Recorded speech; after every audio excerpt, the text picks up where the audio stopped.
Do you struggle with feeling driven, feeling focused, and feeling motivated? Have you ever read about dopamine levels? So as I start this video, I first want to acknowledge this is the scariest video that I've ever made, simply because it's talking about what I think is my root obstacle that I've had for many years, and creating challenges in a variety of different ways in my life. But basically, we're going to talk about dopamine levels. So my new personal challenge is to end all of my quote-unquote addictions that have limited my consistency, my success, and my motivation for many decades. Since I first began to live sober 10 years ago, I have followed a common pattern known as cross-addiction, where we stop one destructive habit, but then we start or actually increase one or more other habits to create a similar high. Now, this causes a problem with just enjoying everyday life. Okay, so what does this mean? Basically, when we remove our preferred, chemicals, substance, or behavior, because this can apply to shopping, porn, things like that. When we remove that high, we start to substitute one or more behaviors to create what's referred to as a dopamine peak. What is dopamine? It's a chemical in your brain that's attached to motivation, drive, feeling good, feeling successful. Primarily, this information that I'm going to be sharing today is coming from Dr. Huberman. I've studied dopamine in the past. I obviously didn't make the permanent changes that were needed. So I'm revisiting this concept and learning all these tools and tactics that I can use personally and then sharing them here. So dopamine causes us to be driven to see things outside of ourselves. Now, in our modern day society, this poses a problem, because if we're going to our phone, for example, or we're going online to shop, or we're going to casinos, there's ways to create these really big dopamine highs, but those pursuits of those things are not overall creating our greatest, healthiest life. So when released, dopamine tends to make you look outside yourselves. As I just mentioned, you're pursuing things, you crave things outside of yourself. That's the main drive. Feeling feeling motivated represents a high dopamine state. Likewise, feeling lazy, feeling lethargic, feeling unmotivated is a lower dopamine state. So there's a threefold problem from what I've been reviewing so far. Number one is that a higher dopamine peak is going to create lower valleys.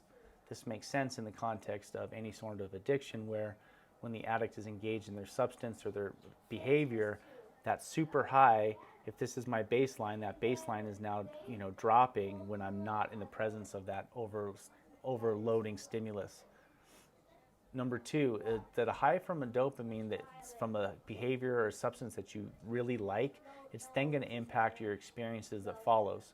So all of our experiences are interconnected. If we seek out and experience repeated highs that are too high, then other events and activities by comparison feel uninteresting and boring. But, and here's the real key here, those things would not feel that way if we were not creating those excessive highs, those peaks. What's up? Thank you. My son just informed me that France is now up 2-0 on Poland in the World Cup. We're watching the World Cup together for the first time since they're into soccer right now.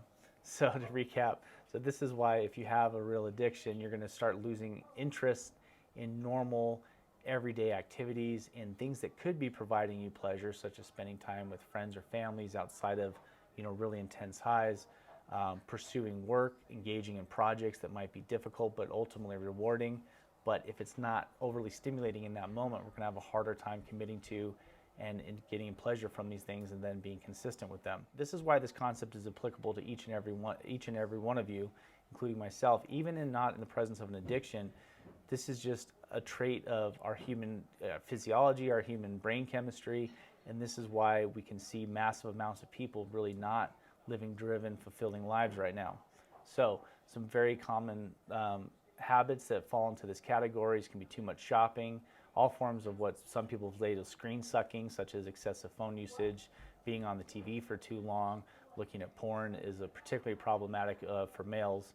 All forms of drug usage, including alcohol, THC, and even caffeine. Yes, caffeine can be a huge addictive problem. I've experienced this, and working right now, one of the reasons I'm so fuzzy and relating to my notes is I'm off of caffeine right now as I'm recording this. Sugar, overeating, all these behaviors, similar, they're creating these highs, they're creating dopamine peaks, and then that's going to drop the baseline over time.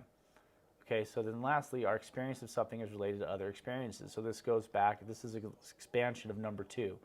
If I'm just coming off of experience where I really have a big dopamine peak, even if I'm not fully crashed, so even if I'm just back to where my baseline should be, or like a middle level, because it's gone downwards in that time, then that too is going to not be as enjoyable. Okay, so this is where we really start to have problems with, lesser forms of pleasure, and we really start to obsess over, think about, or even pursue the greater stimulus in order to get that dopamine peak.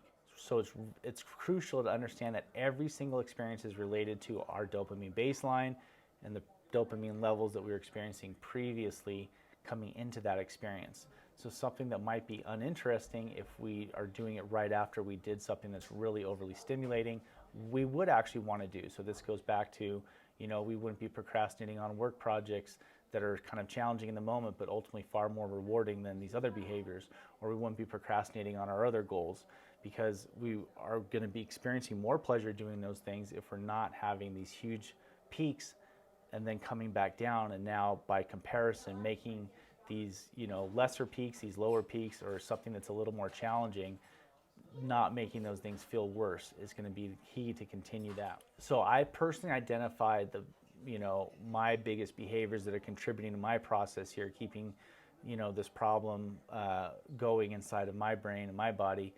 The ones that I see are primarily problematic is nighttime eating plus TV usage, having multiple coffees or caffeinated drinks during the day, almost every single day, using my phone outside of work, so screwing around with like games and other cheap forms of stimulation on the phone.